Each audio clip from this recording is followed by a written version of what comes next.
इसमें हम लोग डिस्कस करेंगे वेरी शॉर्ट आंसर्स, ठीक है। चैप्टर का नाम है फोर्स एंड प्रेशर, ठीक है, फॉर क्लास 8, ठीक है। तो यहाँ पे क्या बोल रहा है, यहाँ पे फर्स्ट क्वेश्चन है,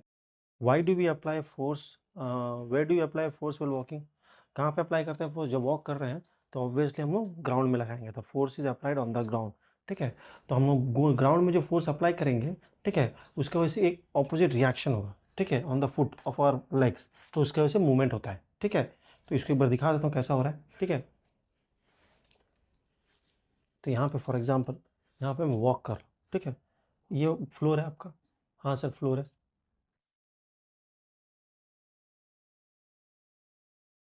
अगर मैं वॉक कर रहा हूँ, मैं ज़मीन पे फोर्स लगाऊंगा पैर से, तो ज़मीन भी मेरा ग्राउंड भी मेरे फुट के ऊपर एक फोर्स लगाएगा,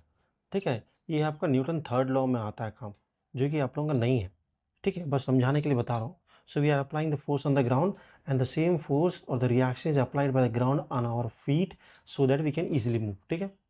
नेक्स्ट क्वेश्चन है, बोल रहा है does the palm apply any force on the ball when we place our palm in front of the moving ball. Obviously जब हम प्रेस करेंगे ये तो कॉन्टैक्ट फोर्स है, कॉन्टैक्ट फोर्स में तो yes we need to apply the force, ठीक है। सो नेक्स्ट क्वेश्चन में देख लेते हैं क्या बोल रहा है। नेक्स्ट क्वेश्चन बोल रहा है यहाँ पे, name the activity which does not any pushing force. किसी में पुशिंग नहीं है। When a person swim freely, अगर फ्रीली स्विम कर रहा है, ठीक है, ही इज पुलिंग हिमसेल्फ, कोई तो फोर्स नहीं लग रहा है इन द वाटर फॉरवर्ड, ठीक है। तो यहाँ पे कोई एक्सटर्नल फोर्स नहीं लग रहा है, ठीक है। ठीक है, नेक्स्ट क्वेश्चन देख लेते हैं। नेक्स्ट क्वेश्चन बोल रहा है, अब बॉल ऑफ डव, ठीक है, is rolled on the flat chapati, ठीक है। कन्वर्ट करते हैं ना,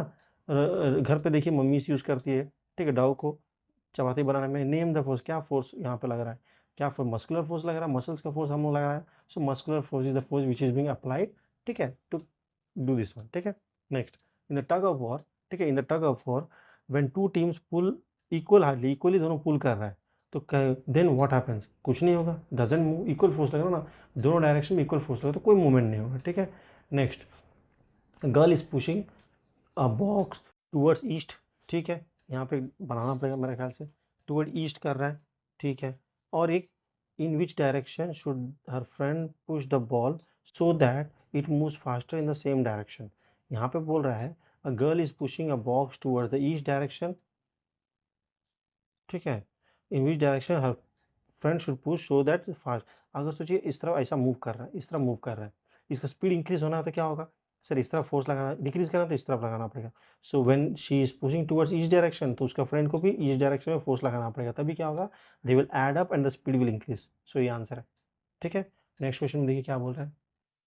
नेक्स्ट क्वेश्चन बोल रहा है, during dry winter clothes made of synthetic fibre often stick to skin, में चिपक जाता है जब पहनते हैं ना क्लॉथ्स को, which type of force is responsible. याद रखिए इसमें आएगा जब भी यहाँ पे फोर्स डेवलप हो रहा है, ठीक है, क्यों हो रहा है, because of rubbing of the this cloth and well as well as the body, तो इससे इलेक्ट्रोस्टैटिक फोर्स डेवलप होता है, ठीक है। So electrostatic force is answer, ठीक है, ध्यान रखिएगा, कुछ कुछ इंपॉर्टेंट क्वेश्चन है उसमें, ये एक इंपॉर्टेंट क्वेश्चन, ठीक है। ठीक है, next, two thermocol balls are held close to each other, दो थर्माकोल एक साथ एक दूसरे के साथ रखा, but they move away from each other, एक दूसरे से मूव हो रहा है, मतलब क्या हो सकता है, कभी अगर पॉजिटिव पॉजिटिव है तभी वो दूर चल जाता है, नेगेटिव नेगेटिव है तभी वो रिपल हो जाएगा, ठीक है, यही रीज़न है। अब ये क्यों होगा सर, ये जब बॉडी से रब होगा तब होगा, तो इलेक्ट्रोस्टैटिक फोर्स का वजह से हो सकता है। नेम, क्या बोल रहा है, name the force, sir electrostatic force होगा, ठीक है, वही रीज़न हो सकता है ना। क्या होगा, अगर हो सकता है कि जैसे दो बॉडीज़ है, दोनों नॉर्मल था, जब मैंने रब किया एक दूसरे से, दोनों में पॉजिटिव डेवलप हो गया, दोनों में पॉजिटिव डेवलप हो गया, दोनों रिपल करेगा, पॉजिटिव पॉजिटिव रिपल करता है, मेरे नेगेटिव नेगेटिव भी रिपल करता है, तो वही रीज़न हो सकता है। देखिए आंसर देख लेते, चलिए देखिए, the electrostatic force is responsible for the reason, ठीक है। अभी नेक्स्ट क्वेश्चन यहाँ पे बोल रहा है, ठीक है, वेल सीविंग, ठीक, grains, okay, small pieces of fall, small pieces fall down, हाँ होता है, which force is responsible to pull them down. अभी सीविंग क्या होता है, सो इस प्रोसेस को सीविंग बोलते हैं, ठीक है, ये तो प्रोसेस पता है ना आपको, सीविंग करते हैं इस तरह यूज़ करके हम लोग अलग अलग करते हैं हंस को, ग्रेन्स को, ठीक है, इसको सीविंग बोलते हैं। सो यहाँ पे बोल रहा है which force pull them down, कौन सा फोर्स पुल करेगा, सो नीचे की तरफ गिर रहा है, ठीक है, नीचे की तरफ गिर रहा है ना, तो यहाँ पे ग्रेविटी फोर्स ही होगा, देखिए, हाँ, force of gravity responsible for that reason, ठीक है, आगे बढ़ते हैं। चलिए नेक्स्ट पार्ट में आ जाइए, यहाँ पे नेक्स्ट क्वेश्चन है, does the force of gravity act on dust particle. Force of gravity dust particle में एक्ट करता है, हाँ सब जगह एक्ट करेगा, क्यों नहीं करेगा, सब जगह ग्रेविटी एक्ट करता है, यस, ठीक है। अभी नेक्स्ट क्वेश्चन यहाँ पे बोल रहा है, a gas filled balloon moves up, ठीक है, मतलब ऊपर की तरफ जा रहा है, ठीक है, ओके,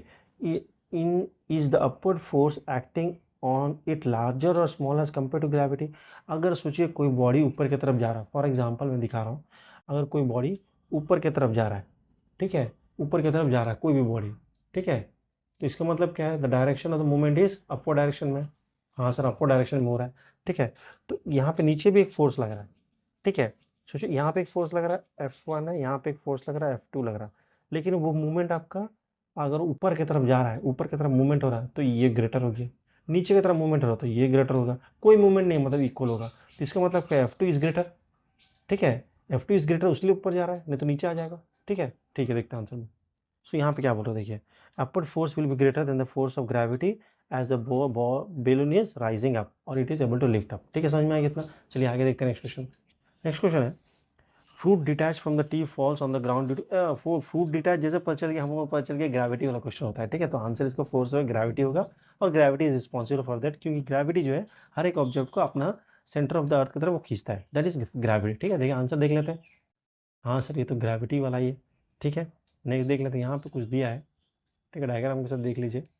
ठीक है। ठीक है, तो यहाँ पे Rahul is pushing a magnet along the table, magnet को along the table when some paper cling to the table suddenly move. Okay, ये कुछ पेपर्स है मूव करना शुरू कर गया, which direction does the force acts on the paper. अभी ये क्या हो रहा है, मैग्नेट मूव कर रहा है, ठीक है, मैग्नेट मूव कर रहा है, उसकी वजह से ये मूवमेंट ऐसा मूवमेंट हो रहा है सबका, ठीक है। क्या बोल रहा है, Rahul is pushing a magnet, ठीक है, अलॉन्ग द टेबल, ठीक है, when some paper clings to the on the table suddenly moves. जो पेपर्स नीचे था अचानक मूव करना था, पेपर क्लिप्स, क्लिप्स है ना, पेपर थोड़ी ना मैग्नेट से मूव करेगा, क्लिप्स है, पेपर में जो क्लिप्स लगाते हैं, बोर्ड में जो क्लिप लगाते हैं वो मूव करना शुरू हो गया। क्यों कर रहा है, बिकॉज मे बी ये आयरन का बना है, और मैग्नेट जब मूव कर रहा है तो वो अट्रैक्ट करने की कोशिश कर रहा है। तो आंसर देख लेते हैं, as the magnet will attract the paper clips, so force acting on them will be towards the magnet. ठीक है, वो मैग्नेट की तरफ है ना, तभी तो जा रहा मैग्नेट की तरफ। आगे अगर मैग्नेट की तरफ फोर्स नहीं होगा तो ये इसकी तरफ आएगा, ये दूर चल जाएगा। So force is magnetic force and which direction में लग रहा है, टूवर्ड्स द मैग्नेट, तभी ये सब उसकी तरफ आ रहा है, ठीक है, पेपर क्लिप्स। ठीक है, नेक्स्ट क्वेश्चन देख लेते हैं। क्या बोल रहा है, under what circumstance a person will not experience any, कब वो ग्रेविटेशनल फोर्स को कभी नहीं लगेगा, कब नहीं लगेगा बोलिए, अर्थ में जब तक है, अर्थ में जब तक है तब तक ग्रेविटी है, तो सब जगह उसको ग्रेविटी लगेगा। एक ही कंडीशन है, वो अर्थ से बहुत दूर चल जाना है, मून में चल जाना है, ग्रेविटी है वहाँ पे भी कम है, ठीक है। सो आंसर देख लेते हैं इसका, a person who is in the space is too far from the earth gravitational will not suffer any gravitational force. जैसे मैं बताया था, अर्थ में जब तक है तो ग्रेविटी रहेगा, दूर चल जाने से नहीं होता है, ठीक है। चलिए आगे क्वेश्चन में देखते हैं, नेक्स्ट क्वेश्चन में। नेक्स्ट क्वेश्चन यहाँ पे बोल रहा है, ठीक है, as astronaut moves from the earth towards the moon, ठीक है, अर्थ में था मून में गया, तो क्या हो सकता है ग्रेविटी के बारे में पूछ सकता है। How does the weight vary, हम जैसे बताया था, हम लोगों का अर्थ में ग्रेविटी ज़्यादा है,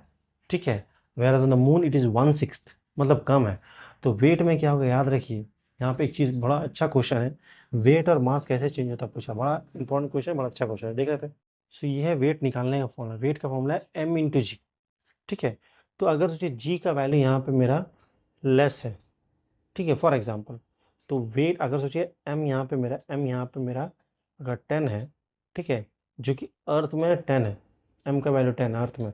तो क्या 10 इंटू जी का वैल्यू सोचिए, फॉर एग्जाम्पल जी का वैल्यू यहाँ पे चले 10 ले लेते हैं, यहाँ पे जी का वैल्यू भी 10 ले लिया मैंने, तो क्या हो जाए, एम इंटू जी वेट निकालना है ना, तो वेट क्या हो जाएगा, 10 इंटू 10 100 हो जाएगा, ठीक है। अब चलिए उसी को हम क्या किया, मून में लेके चल जाऊंगा, मून देखिए दूर चली, हाँ, यहाँ मास तो उतना ही है मेरा, कितना है मास यहाँ पे अभी भी मेरा 10 है, 10 kg। मास बदलता नहीं, याद रखिएगा, ठीक है, मास कभी नहीं बदलेगा, ठीक, क्यों नहीं बदलेगा दिखाऊंगा। जी वैल्यू इस केस में जब हम मून पे चल गए हैं वहाँ पे ना 2 है फॉर एग्जाम्पल, कम हो गई, तो वेट कितना m/g होता है, सो 10 × 2 देखिए 20 हो गया, ठीक है, यहाँ पे 20 हो गया, जबकि इस केस में कितना था, 100 हो गया। क्यों 100 हो गया, सर यहाँ पे मास तो सेम है, लेकिन जी का वैल्यू यहाँ पे जबकि 10 है, यहाँ पे जी का वैल्यू आपका 2 हो गया, तो मतलब जी अगर वैरी करेगा तो वेट अलग हो जाएगा, वेट अलग अलग हो जाता है। सो जैसे अर्थ पे जी का वैल्यू ज़्यादा है और मून में कम है, तो वेट अलग अलग है, जबकि मास आपका सेम है, मास विल नॉट चेंज, वो सब जगह कांस्टेंट रहता है। चलिए अब हम लोग बढ़ गए शॉर्ट आंसर टाइप क्वेश्चन की तरफ, तो इतना हम लोग 15 टू वेरी शॉर्ट आंसर्स कर लिए, बढ़िया तरह से करें, और अच्छा लग रहा है एक्सप्लेनेशन तो लाइक कीजिएगा, शेयर कीजिएगा फ्रेंड्स में, और कमेंट भी कीजिएगा, ठीक है। चलिए आगे बढ़ते हैं। तो यहाँ पे फर्स्ट क्वेश्चन क्या बोल रहा है देख लेते हैं। बोल रहा है 2 persons are applying force on 2 opposite direction. देखिए मोस्ट ऑफ द क्वेश्चन इस टाइप का ही आ रहा है, ठीक है। द कार स्टिल मूव कर रहा है, मतलब क्या हो रहा है समझ में आ गया, with same speed in same direction, ठीक है। What do you infer about the magnet, मतलब क्या बोलने की कोशिश कर रहे हो अबाउट द मैग्नेट, मतलब कितना है 10 न्यूटन है, 20 न्यूटन, 30 न्यूटन, जो वैल्यूज बोल रहा हूँ 10 न्यूटन, 20 न्यूटन, 30 न्यूटन, इसको मैग्नीट्यूड बोला जाता है। और डायरेक्शन के बारे में क्या बोल सकते हो, ठीक है। तो जिस तरह यहाँ पे दिखा रहा है, देखिए मतलब एक ब्लॉक मूव कर रहा है, टू ऑपोजिट फोर्स लग रहा है, ठीक है, टू ऑपोजिट फोर्स लग रहा है, ब्लॉक मूव कर रहा है। तो इस तरह एक ब्लॉक है, ठीक है। याद रखिए जब जब हम एक ब्लॉक लगूंगा, पर ये बात समझिएगा, अगर ये ब्लॉक है, ठीक है, एक ब्लॉक है, अगर मैं किसी सरफेस के ऊपर रखा हूँ, ठीक है, तो याद रखिएगा इसका वेट नीचे की तरफ लगेगा। एक सिंपल से कैलकुलेशन बताऊँ, ठीक है। ये वेट को बैलेंस करने के लिए एक एन लगेगा जो कि नॉर्मल होगा, याद रखिएगा। अगर कोई फोर्स नहीं लग रहा है तो ये दोनों फोर्स लगेगा एक बॉडी पे, हर समय ये दोनों फोर्स लगता है, जिसकी वजह से ये मूव नहीं करता है, ठीक है, यहीं पर रुका रहेगा। कोई भी ऑब्जेक्ट को देखिए रख दीजिए कहीं पे भी, बगल में मोबाइल कहीं पर रख दीजिए, वो कभी मूव नहीं करेगा जितना साल भी हो जाए। क्यों? कि नीचे मूव नहीं करेगा, ऊपर भी नहीं जाएगा, क्यों, दोनों कैंसल अप हो जाता है। इसको छोड़ के ये कभी कंसिडर किया नहीं जाता, most of the time higher class में आपको बताया जाएगा। इसको छोड़ के बोल रहा है, ठीक है, ये ब्लॉक में दो फोर्सेस लग रहा है, F1 लग रहा है और F2 लग रहा है। लगने के बावजूद भी, ठीक है, इट इज़ मूविंग मतलब क्या हो रहा है, इस मूविंग मतलब क्या हो रहा है, याद रखिए क्या बोल रहे हैं, सबसे पहले क्या बोल रहे हैं, ध्यान समझिए। क्वेश्चन में बोला गया है कि ये मूव कर रहा है, मूव करते हुए 2 person are applying the force. यहाँ पे ध्यान दीजिए क्या बोल रहा है, 2 person applying a force on opposite direction moving cart. याद रखिए ये बात समझिए, ये जो पॉइंट बोला है, ये मूविंग कार्ड, ये पहले से मूव हो रहा है, उसके बाद दो फोर्सेस लगाया गया ऑपोजिट डायरेक्शन में, फिर भी वो मूव कर रहा है, ठीक है। मतलब समझ में आ रहा है क्या बोलने की कोशिश कर रहा हूँ। यहाँ पे ब्लॉक है ना, ये मूव कर रहा है, फॉर एग्जाम्पल ये डायरेक्शन मूव कर रहा है 10 मीटर पर सेकेंड स्क्वायर का स्पीड से मूव कर रहा है, मीटर सेकेंड से, ठीक है। तो इसमें फोर्सेस लगा रहा है, ये फोर्स ये लगा रहा है, फिर भी मूव कर रहा है। इसका मतलब क्या है, फोर्स लगने के बाद भी वो मूव कर रहा है, मतलब क्या, उसका कोई इफेक्ट नहीं है फोर्स का। कब हो सकता है, दोनों का वजह से कोई इफेक्ट नहीं, मतलब ये अगर सेम है तभी वो कोई इफेक्ट नहीं शो करेगा। अगर सोचिए ये ज़्यादा ये कम है तब वो इफेक्ट शो कर सकता है, स्पीड कम हो सकता है, स्पीड बेसिक हो सकता है, कुछ भी हो सकता है। लेकिन अगर सोचिए ये मूव कर रहा है, ठीक है, फिर भी फोर्स लगने के बाद भी वो मूव कर रहा है, इसका मतलब क्या है, इस तरफ अगर 10 न्यूटन लग रहा है, इस तरफ भी 10 न्यूटन, दोनों कैंसिल हो गया और ये भी कैंसिल हो गया, तो मतलब नेट फोर्स क्या है, net force on the body क्या है, जीरो है। तो कोई फोर्स लगेगा नहीं, अगर मूव करते जाएगा, रुका है तो रुका ही रहेगा, ठीक है। देख लेते हैं आंसर क्या होगा इसका, वही आंसर हो सकता है और क्या होगा, ठीक है। देख लेते हैं इसका आंसर, ठीक है। यहाँ पे क्या बोल रहे हैं, the magnitude of force will B equal, जैसे मैं बताया था, मैग्नीट्यूड पूछा क्या होगा, मैग्नीट्यूड इक्वल होगा, वैल्यूज 10 न्यूटन है, उधर भी 10 न्यूटन, 20 है तो 20 होगा, तो मैग्नीट्यूड विल बी इक्वल, ठीक है। And it act in the opposite direction so that they cancel each other, जैसे मैं बताया था दोनों फोर्स ऑपोजिट डायरेक्शन में लग रहा है, इक्वल वैल्यू है तो कैंसिल हो, वी अंडरस्टैंड बाई दिस देखो, ठीक है, यहाँ पे एक लग रहा है, पीछे में एक लग रहा है, दो इक्वल फोर्स लग रहा है, या फिर ऊपर नीचे जो दिखा है, ठीक है, हम पता ना ऊपर से नीचे लग रहा है। सर F1 क्या है, नीचे से नीचे वेट है, नीचे लग रहा है ना, नीचे डायरेक्शन में, ये ऊपर लगा हुआ नॉर्मल रिएक्शन है, ठीक है। तो ये इसका वजह से भी जीरो हो सकता है, या फिर मैं जैसे एक्सप्लेन किया, वेट, और हर समय याद रखिए वेट जो नीचे की तरफ लगता है और ये नॉर्मल रिएक्शन ऊपर की तरफ लगता है, हर समय इक्वल होता है, हर समय इक्वल होता है, उसकी वजह से वो कैंसिल अप हो जाएगा, तो उसको कंसिडर मोस्टली नहीं किया जाता है, ठीक है। तो इसलिए मैंने एक एग्जाम्पल दिखा है जहाँ पे उसको इंक्लूड करते हुए दो फोर्स लग रहा है बॉडी में, फिर भी मूव कर रहा है, क्यों मूव कर रहा है बता दिया, बिकॉज ऑफ इक्वल मैग्नीट्यूड। अच्छा क्वेश्चन था, ठीक है। आगे बढ़ते हैं, नेक्स्ट क्वेश्चन यहाँ पे हो रहा है, man is pushing a cart down a slope, okay, एक कार्ट को एक स्लोप से डाउन कर, सर स्लोप कैसा होगा, ऐसा होगा ना, ऐसा कुछ स्लोप होगा, ठीक है, उससे नीचे ढकेल रहा है, ठीक है, ईजी होगा, वेरी ईजी होगा। Suddenly the car start moving faster, हाँ एक टाइम के बाद स्पीड हो जाएगा, धीरे धीरे स्पीड हो जाता है, and you want to slow it down, what should do, अरे स्लो करना है, क्या करना पड़ेगा, सबसे पहले अगर नीचे ऐसा आ रहा है तो यहाँ से किसी को फोर्स लगाना पड़ेगा तभी वो रुकेगा, ये ब्लॉक के ऊपर, ठीक है, ब्लॉक है ना, या फिर उसे खींचना पड़ेगा, ये दो ही तरीका, और कौन सा तरीका है, या फिर ये सरफेस को स्मूथ के लिए रफ करना पड़ेगा, तो फ्रिक्शन ज़्यादा होता है, ये ब्लॉक रुक जाएगा नीचे आने के लिए, ठीक है, ये आंसर्स होगा। देखिए आंसर लिखा है, आंसर क्या है, he can start pulling the cart, ठीक है, against the gravity, he can go on the other side, इधर से इधर आई, अदर साइड में यहाँ रुकने की कोशिश, या फिर किसी और को बोला कि just try to stop this one, opposite force लगाना पड़ेगा, ठीक है। मतलब अगर इस मूवमेंट इस तरफ है, you have to apply opposite direction the force, तो उसकी वजह से वो रुक सकता है, ठीक है। चलिए आगे देखते हैं, नेक्स्ट बोल रहे हैं, a soccer soccer flew ball flies towards the goalkeeper, हाँ हिट करके जाएगा, स्टैंडिंग है तो गोलकीपर, ठीक है, he try to grab it, goalkeeper तो रोकने की कोशिश करेगा, हाँ, but slip from his hand, हाँ हो सकता है स्लिप कर जाएगा। Describe the action of force at the point where the goalkeeper grabs the ball, जब गोलकीपर बॉल को पकड़ेगा तो क्या टाइप का एक्शन लग रहा बताने बोल रहा है, ठीक है। चलिए देख लेते हैं। तो जैसा गोलकीपर बॉल को पकड़ा तो क्या क्या होगा, हो सकता है देखिए बॉल अगर ऐसा है, बॉल ऐसा है, ऐसा हमारा हिट किया, इस तरफ में आया, तो जैसा बॉल को गोलकीपर ने अगर पकड़ा है तो उसे पकड़ के सीधा थोड़ी रखेगा, वो इस तरफ घुमाया थोड़ा सा, तो डायरेक्शन में चेंज हो गया, हो सकता है। तो स्पीड इसमें क्या, स्पीड कम हो रहा, हाँ सर स्पीड इंक्रीज हो सकता है, डिक्रीज भी हो सकता है, ठीक है। और क्या हो रहा है, और क्या करने की कोशिश कर रहा है, speed of the ball is बता दिया ना, तो ये डायरेक्शन चेंज हो रहा है और स्पीड भी चेंज हो रहा है, तो ये दो आंसर ही हो सकता है, वो गोलकीपर वही कर रहा है और क्या कर सकता है, ठीक है। चलिए नेक्स्ट क्वेश्चन है, फिगर शो कर रहा है, man is using a parachute, name the force which is responsible for the downward movement. नीचे जब आ रहा है, नीचे जब आएगा कभी भी याद रखिए, नीचे जब आ रहा है मतलब एक ही लगेगा, फोर्स ऑफ ग्रेविटी, ठीक है। Will it come down with the same speed without the parachute, same speed से वो आ सकता है पैराशूट से, sorry without the parachute, no because friction in the air will be less, ठीक है। कैसे आ सकता है विदाउट पैराशूट, वो जोर से और जोर से आ जाएगा, ठीक है। पैराशूट की वजह से क्या हो रहा है, ये सब जगह में क्या हो रहा है, इसमें एयर की वजह से रेजिस्टेंस लग रहा है, उसकी वजह से वो धीरे से आ रहा है, लेकिन जैसे पैराशूट से बिना पैराशूट नीचे आएगा तो क्या हो जाएगा, फ्रिक्शन कम हो जाएगा उसके बॉडी के ऊपर, और वो एकदम जोर से नीचे आने लगेगा, ठीक है। इसकी वजह से एयर का भी फ्रिक्शन होता है ना, तो एयर क्या करता है, फ्रिक्शन इस पर लग रहा है तो रोकने की कोशिश कर रहा है, तो उसकी वजह से स्पीड स्लो हो जाता है, ठीक है, याद रखिएगा। तो no because the air friction will be less, it will come down with higher speed, same speed से नहीं आएगा, ठीक है। नेक्स्ट क्वेश्चन, और एक क्वेश्चन बोला यहाँ पे, in the circuit shown in the figure, ठीक है, सर्किट है, ये सर्किट है, बल्ब है, स्विच है, बैटरी है, ठीक है। When the key is close, की मतलब स्विच बोला जाता है, की आप लोगों को पता नहीं है फिर बताओ, की मतलब स्विच है, स्विच जैसे मैंने क्लोज किया, compass needle placed in the match box deflect, सामने ना कंपास नीडल रखा है, यहाँ पे कंपास नीडल इधर रखा है साइड में कहीं पे, तो उसका वजह से क्या हो, जैसे इसमें करंट फ्लो हो रहा है ना, जैसे मैंने की दबाया, की दबाया, स्विच दबाया, तो स्विच दबाया तो इसमें क्या आएगा सर, इसमें करंट फ्लो होगा, करंट फ्लो होने का टाइम क्या हो गया, सब बगल में मैंने एक तो मैग्नेटिक नीडल रखा, ठीक है, मैग्नेटिक नीडल अच्छे से डिफ्लेक्ट करने लगा, देखिए मैं बता रहा हूँ कैसा करके, ठीक है। देखिए रुकिए, यहाँ पे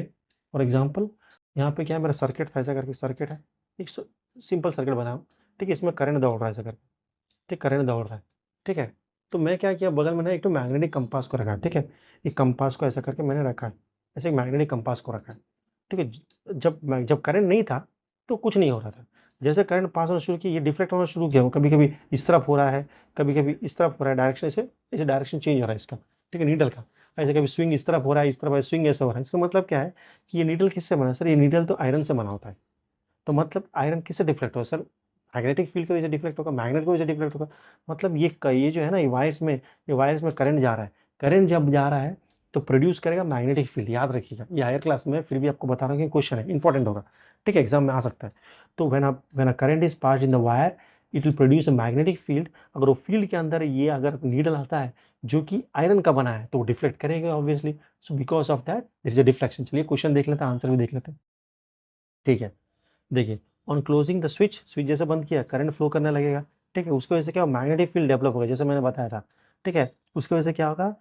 ये एक फोर्स एक्सर्ट करेगा ऑन द कंपास, क्योंकि कंपास एक मैग्नेटिक नीडल है, तो magnetic force will be exerted on the needle which get deflected, उसकी वजह से। तो जब तक डिफ्लेक्ट नहीं कर रहा था मतलब उसमें कोई करंट नहीं है, कोई मैग्नेटिक फील्ड नहीं है, जैसे करंट पास किया मैंने स्विच दबा के, तो क्या हो गया, अब ये मैग्नेट बन गया, तो मैग्नेट बन गया तो मैग्नेट के चारों तरफ तो फील्ड होता है, वो फील्ड में अगर कोई भी चीज़ आता है जो मैग्नेटिक मटेरियल है, जो आयरन का बना है, तो वो उसको स्टिक कर जाएगा, वो अट्रैक्ट करके रहेगा, वो डिफ्लेक्ट करेगा, तो यहाँ पे वही हो रहा है, ठीक है, बिकॉज ऑफ मैग्नेटिक फोर्स, याद रखिएगा, ठीक है। चलिए आगे बढ़ते हैं। तो नेक्स्ट क्वेश्चन देखिए, नेक्स्ट क्वेश्चन बोल रहा है, does the force of gravity exist between two astronaut, क्या दो एस्ट्रोनॉट है उन लोगों के बीच में ग्रेविटेशनल फोर्स लगता है, ठीक है, yes there is a gravitational force between the astronaut because every object, देखिए याद रखिए, ये आपका हायर क्लास में है, क्या बोला गया है, जब जब दो ऑब्जेक्ट्स है, सो ये है ग्रेविटेशनल फोर्स का फॉर्मूला, ये है ग्रेविटेशनल फोर्स, याद रखिए, स्मॉल जी कैपिटल जी में डिफरेंस है, स्मॉल जी है एक्सेलरेशन ड्यू टू ग्रेविटी, मतलब कि हर एक चीज़ अर्थ की तरफ अट्रैक्ट होगा, अर्थ अट्रैक्ट करेगा टूवर्ड, लेकिन ये है ग्रेविटेशनल कांस्टेंट, तो ये मतलब क्या बोलता है, याद रखिए जो फोर्स है, देखिए यहाँ पे इसका मतलब क्या है, F is directly proportional to m1 m2, इसका मतलब ये है, और ये तो उल्टा दिख रहा है, तो F is inversely proportional to R square, तो मतलब क्या बोल रहा है, हर एक ऑब्जेक्ट जो यूनिवर्स में है वो एक दूसरे को अट्रैक्ट करेगा टूवर्ड्स ईच अदर, एक दूसरे को, जैसे फॉर एग्जांपल मैंने एक पेन रख दिया, ठीक है, और यहाँ पे कैप रख दिया ऐसा करके, तो ये दोनों का फोर्स एक दूसरे के ऊपर है, ये इसको पुल करेगा अपना तरफ, ठीक है, ये भी इसको पुल करेगा, क्यों नहीं सर पुल करने से दोनों क्यों नहीं जाता सर, मैं ऐसे रख दिया, छोड़ दिया, देखिए सर कुछ मूवमेंट नहीं हुआ, आप बोल रहे पुल कर रहे हैं, याद रखिए इसका मास बहुत कम है, नेग्लिजिबल है, उसकी वजह से इसका जो फोर्स इसके ऊपर है बहुत कम है, इसका फोर्स इसके ऊपर ज़्यादा है, ठीक है, तो इसकी वजह से मूवमेंट नहीं होता है। तो ये क्वेश्चन इससे रिलेटेड है, तो हायर क्लास में ये वाला फॉर्मूला, ठीक है, फिर भी मैं एक्सप्लेन करता हूँ, हो सका दे देगा, ठीक है। चलिए आगे देखते हैं क्या बोल रहा है। सो यहाँ पे बोल रहा है, yes, there is a gravitational force because between the astron, because every object in the universe, जो जो चीज ऑब्जेक्ट यूनिवर्स में है, वेदर दे आर स्मॉल और large, they will exert force on each other. हम जैसे बताया छोटा हो बड़ा हो फोर्स तो लगेगा, लेकिन अगर स्मॉल है तो उसकी वजह से कोई इफेक्ट फील नहीं होता, जबकि लार्ज होगा तो इफेक्ट फील होगा। It is called universal law of gravitation. कौन सा है? ये देखिए जो बताया ना जी, इसको ये फॉर्मूला है, इसका फॉर्मूला है वाला हायर क्लास में, इसको बोलते हैं यूनिवर्सल लॉ ऑफ ग्रेविटी। याद है कि पूछेगा कोई फोर्स लगता है दो एस्ट्रोनॉट्स के बीच में, एस्ट्रोनॉट ने कोई भी ऑब्जेक्ट भी लेके जाएंगे कहीं पे भी यूनिवर्स में, उन लोगों के बीच में फोर्स लगेगा, जिसका वजह से एक दूसरे की तरफ वो खींचेगा, ठीक है, स्मॉल हो या बड़ा हो, ठीक है, समझ में आ गया। ठीक है, आगे देखते हैं। यहाँ पे देखिए, यहाँ पे कुछ पिक्चर दिया है, ये पिक्चर देख क्या, ये क्रेन रखा है, ये कुछ सामान उठा रहा है, यहाँ पे इलेक्ट्रोमैग्नेट दिया, हाँ ठीक है, हाँ, name the force acting on the car, ये कार विच वन इज, ठीक है, देख लो क्वेश्चन,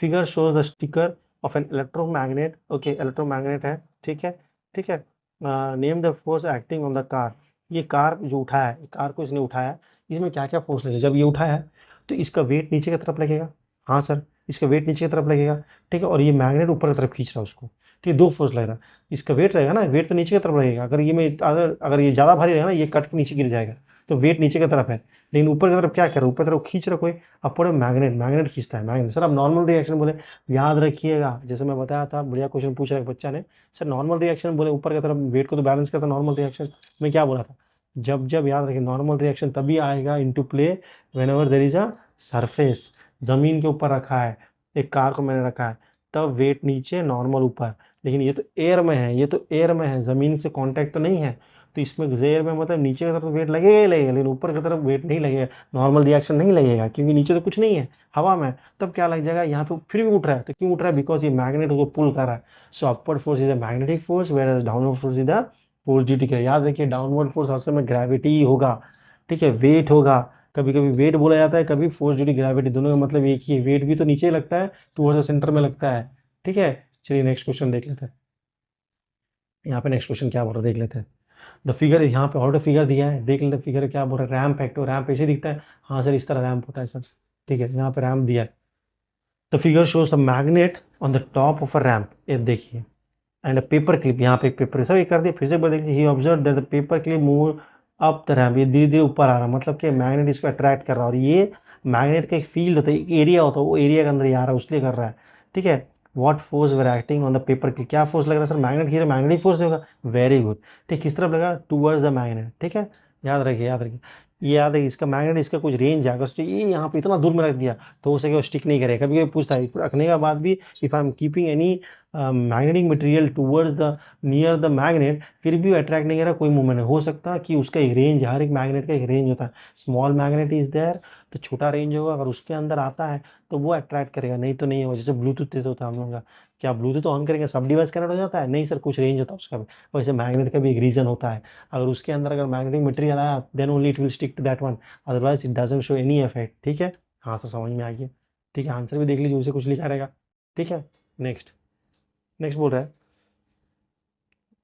ये तो बस ठीक है, हाँ यहाँ पे देखिए, नेक्स्ट का क्वेश्चन यहाँ पे ओला देख लीजिए आप, ठीक है, वुडन और concrete sleepers are kept below the railway track, क्यों, वुडन कॉन्क्रीट स्लीपर जैसे बताया था बुक में भी है, उससे क्या होता है, सरफेस एरिया ज़्यादा होगा, सरफेस एरिया ज़्यादा होगा तो ज़मीन पे प्रेशर कम क्रिएट होगा, तो प्रेशर क्रिएट होने का उतना कम प्रेशर, क्योंकि लोग जब ट्रेन जब चलता है तो बहुत ज़्यादा हैवी होता है, तो नीचे अगर प्रेशर ज़्यादा है तो वो अंदर धंस जाने का चांसेस ज़्यादा है, तो दैट्स वाई स्लीपर्स रखा जाता है, ताकि एरिया, ये स्लीपर्स रखा जाएगा, ऐसे अगर स्लीपर्स रहते हैं बड़ा बड़ा, स्लीपर्स ऐसे बड़ा बड़ा स्लीपर्स रहेगा, इसके ऊपर रेलवे ट्रैक को ऐसे रखा जाएगा, उससे क्या होगा कि एरिया जो है ना बढ़ जाता है ज़मीन पे, एरिया बढ़ गया तो प्रेशर कम हो जाता है ना, फोर्स इज इक्वल टू,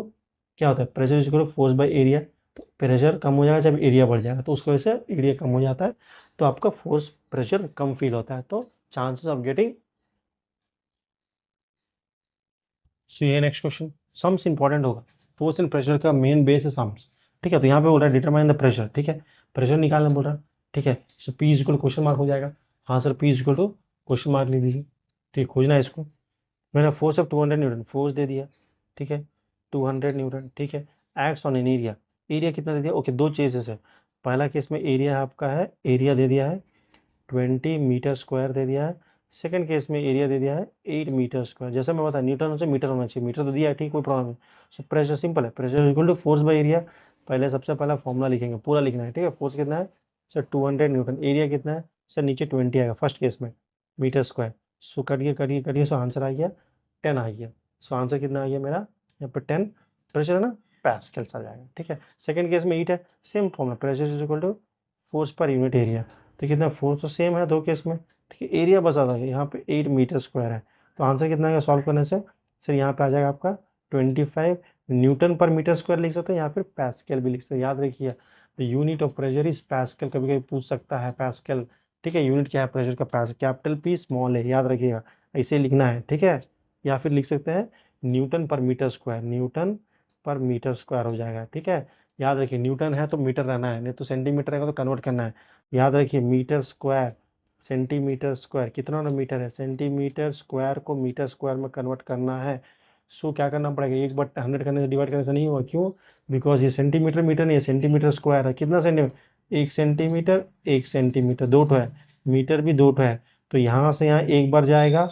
ठीक है, डिवाइडेड बाई 100, और एक बार जाने से डिवाइड बाई। सो अगर आपको दिया है फॉर एग्जाम्पल, एक बार दिखाई देता हूँ, अगर दे दिया सोचो यहाँ पे 150 सेंटीमीटर स्क्वायर दे दिया, आपको मीटर में करना है। सो क्या करेंगे 150 बाई 2 बार 100 करना है, 0 और 2 0, अब आ जाएगा आंसर, ये आंसर मीटर स्क्वायर ऐसा होगा। याद रखिए क्यों 2 बार, क्योंकि सेंटीमीटर स्क्वायर था, 2 सेंटीमीटर है, 2 सेंटीमीटर को 2 मीटर में कन्वर्ट करना है, 2 टाइम्स 100, ठीक है। चलिए आगे बढ़ते हैं, बहुत बच्चे लोग मिस्टेक करते हैं इसी में। नेक्स्ट क्वेश्चन है, क्या बोल रहा है, Raman was very curious to know that how the potters carry the load, ये तो पता ही है, ठीक है। State how the potters carry heavy load, पता ना, सर के ऊपर एक ना वो गमछा लपेटते हैं, जस्ट लाइक ना, उससे क्या होता है, ये ऑलरेडी डिस्कस कर दिया, इससे क्या होता है सरफेस ये वो इंक्रीज कर देते हैं, तो प्रेशर कम हो जाता है। Mention your view about Raman, ठीक, क्या बोल Raman, suddenly he asked the teacher and the teacher told him that by reducing the pressure on the head the Potter carries the heavy load, ठीक है। तो ये तो पता ही है हमें, ठीक है, अकॉर्डिंग टू मी,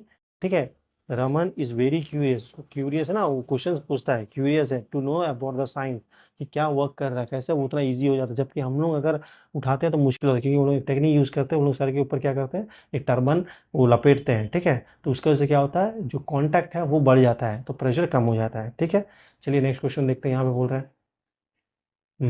यहाँ पे देखिए बोल रहा है, two rods of the same weight, दोनों का वेट सेम है, ऑफ इक्वल लेंथ, लेंथ भी इक्वल है, हैव डिफरेंट थिकनेस, थिकनेस ज़्यादा कम है, ठीक है। हाँ मेरे को समझ में क्या क्वेश्चन हो सकता है, ठीक है। Which one of them will sink more, sand में रख दिया, कौन अंदर जाएगा। देखिए इसका कॉन्टैक्ट, जो एरिया ऑफ कॉन्टैक्ट है ज़्यादा है, एरिया ऑफ कॉन्टैक्ट ज़्यादा तो प्रेशर कम, तो नीचे जल्दी नहीं जाएगा। इसका सर इसका एरिया ऑफ कॉन्टैक्ट बहुत कम है सर, है ना, पतला है, तो एरिया कम है तो कॉन्टैक्ट कम है, एरिया ऑफ कॉन्टैक्ट कम है तो प्रेशर ज़्यादा हो, तो ये चांसेस ज़्यादा अंदर जाने का, ठीक है। समझ में आ गया, हाँ तो समझ में आ गया ये भी, ठीक है। चलिए नेक्स्ट देखिए, लॉन्ग क्वेश्चन में आ जाइए, शॉर्ट क्वेश्चन बहुत अच्छी तरह कंप्लीट कर लिया हमने, ठीक है। In walking the pressure on the ground is more has compare to that of an standing on the ground. देखिए चलने का टाइम बोल रहा है कि प्रेशर ज़्यादा होता है इसके हम कंपेयर टू स्टैंडिंग। देखिए क्यों होता है, देखिए अब जब हम लोग चल रहे हैं, ठीक है, जब चल रहे हैं फॉर एग्जाम्पल, देखिए जब एक पर्सन स्टैंड करता है ना तो इस तरह खड़ा होता है, ठीक है। इसका वजह से क्या हो रहा है, देखिए इसका वजह से आपका, ठीक है, जो फोर्स जब लग रहा है, देखिए आपकी बॉडी का एक वेट होता है, हाँ सर, बॉडी का वेट ये दोनों पैर के ऊपर है, ये दोनों पैर के ऊपर है, जब वो खड़ा है तो इसका वजह से क्या होता है, देखिए एरिया इस केस में पूरा वेट ये दोनों के ऊपर है, तो एरिया ऑफ कॉन्टैक्ट ज़्यादा हो गया तो प्रेशर कम होगा, ठीक है। जब चलने का टाइम, सो जब एक पर्सन चलता है तो इस तरह चलता है, तो चलने का टाइम क्या हो रहा है, देखिए एक पैर ज़मीन पे एक पैर हवा में है, मतलब इस केस में ये पूरा जो वेट ऑफ द बॉडी है इस पैर के ऊपर है, इस पैर के ऊपर है, तो यहाँ पे एरिया ऑफ कॉन्टैक्ट ज़्यादा ना कम हो गया sir, compare to that one ये कम हो गया, तो प्रेशर ज़्यादा होगा। So when he is walking,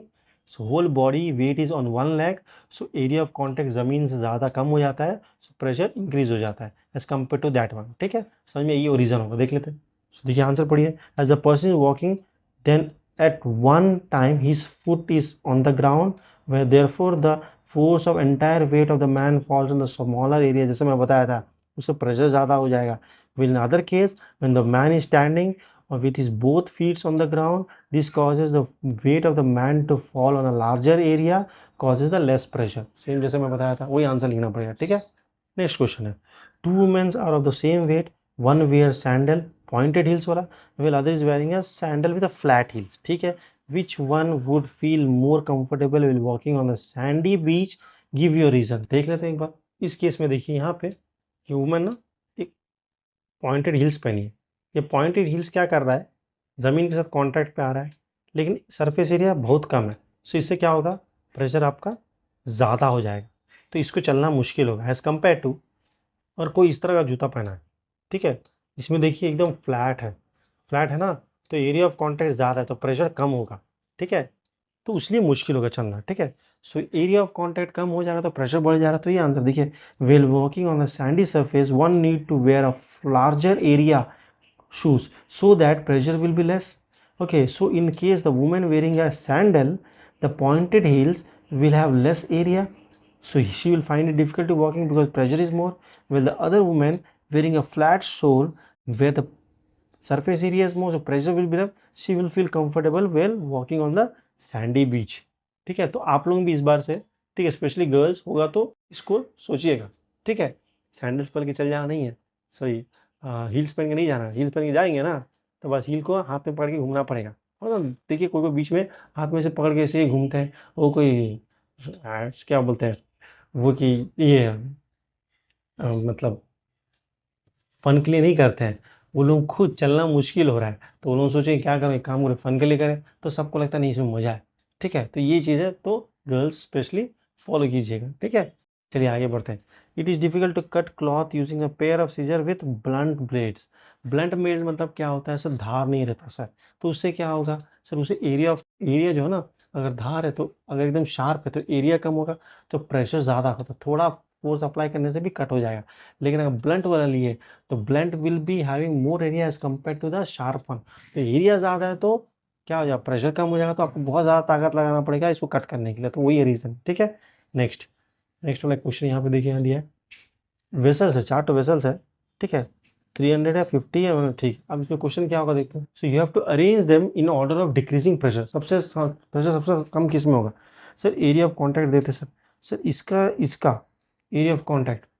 पहले बताइए, प्रेशर किस किस के ऊपर डिपेंड है सर, ग्रेविटी डिपेंड करेगा, लिख लीजिए, हाइट के ऊपर, ठीक है, और किसके ऊपर डिपेंड करेगा, और डेंसिटी के ऊपर, ठीक है, तो सब में इक्वल ग्रेविटी है, ठीक है, सब में डेंसिटी भी सेम है, सेम लिक्विड है, डेंसिटी सेम है, तो हाइट के ऊपर डिपेंड करेगा, तो सबसे ज़्यादा हाइट इसका है, सो इसका ज़्यादा सबसे ज़्यादा प्रेशर इसी का होगा सर, है ना। तो उसके बाद वॉल्यूम किसमें सर, इसमें ज़्यादा पानी है सर, तो इसका ज़्यादा सर, इसको बस डी के बाद बी विल हैव मोर, ठीक है, प्रेशर, उसके बाद सर इसमें ज़्यादा वाटर है, इसका प्रेशर ज़्यादा होगा, उसके बाद ये वाला है, so pressure of D will be more as compare to B as compare to A compare to C, ठीक है। सो ऐसा करना पड़ेगा, याद रखिए प्रेशर किसके ऊपर डिपेंड करता है, मैं बताया, लिख के रखिएगा, इंपॉर्टेंट होगा, ठीक है। सो यहाँ पे क्वेश्चन बोल रहा है, it is much easier to burst inflated balloon with a needle then the finger. इन नीडल से क्यों ईजी होगा as compare to finger, needle sharp होता है, सो सरफेस एरिया कम होता है, तो पॉइंटेड होता है, तो प्रेशर ज़्यादा होगा, तो थोड़ा सा भी नीडल लगता है तो फट जाता है, where our fingers are fat and आप, ठीक है, तो एरिया ऑफ कॉन्टैक्ट ज़्यादा होगा तो प्रेशर कम हो जाएगा, तो ज़्यादा ताकत लगता है लेकिन हो जाता है, ठीक है। यहाँ पे और arch shoots an arrow in is air horizontal, however after moving some distance the arrow falls on the ground, थोड़ा दूर जाने के बाद गिर जाता है। Name the initial force that set the arrow into motion, सबसे पहले क्या फोर्स लगा उसकी वजह से वो मोशन में आया, आपको ये बताना है। उसके बाद explain why the arrow ultimately fall, फिर क्यों गिर क्यों जाता है, ठीक है। सो मस्कुलर फोर्स लगेगा, उसके बाद द आर्च को अगर हम अप्लाई करेंगे, मस्कुलर फोर्स अप्लाई करेंगे on the string, when the string is release it regain the original position, जैसे रीगेन करें, जैसे हम खींचेंगे उसके बाद उसको ओरिजिनल पोजीशन में वापस आ जाएगा, कौन सा आर्च आ जाएगा, उसकी वजह से क्या होगा, the force of gravity acts on the arrow, वो नीचे हर समय एरो के ऊपर फोर्स ऑफ ग्रेविटी सबके ऊपर लगता है, तो वो एरो को नीचे गिराने की कोशिश करेगा, ठीक है, उसकी वजह से arrow ultimately false on the ground. तो फर्स्ट फोर्स क्या लग रहा है जिसकी वजह से एरो मूव कर रहा है सर, मस्कुलर फोर्स लगा, उसके वजह क्यों गिर रहा है, बिकॉज ग्रेविटी लग रहा है उसके ऊपर, तो एक पॉइंट के बाद वो नीचे गिर जाएगा, तो वही रीजन। तो हमने लॉन्ग आंसर शॉर्ट आंसर अच्छे से कंप्लीट कर दिया, ऊपर से हमने एमसीक्यू भी किए, ऐसे से रीजनिंग भी किए हैं on the chapter force and pressure, तो बढ़िया तरह से कंप्लीट किया। तो पूरा वीडियो अगर अच्छा लगा है, सेम जैसे मैं बोलता हूँ, लाइक कीजिएगा, शेयर कीजिएगा फ्रेंड्स में, ताकि उन लोगों को भी हेल्प हो जाए, और कमेंट भी कीजिएगा, ठीक है, ताकि मैं और वीडियोस ले सकूँ। अगर कोई वीडियो आपको देखना है या फिर कुछ चैप्टर रिलेटेड वीडियोस मुझे बनाना है आपको चाहिए, तो कमेंट बॉक्स में कीजिएगा कि चैप्टर का नाम कीजिएगा, क्लास लिख दीजिएगा, तो मैं उसको भी अपलोड कर दूंगा विद एमसीक्यू एवरीथिंग जो बोलेंगे उसको, ठीक है। चलिए।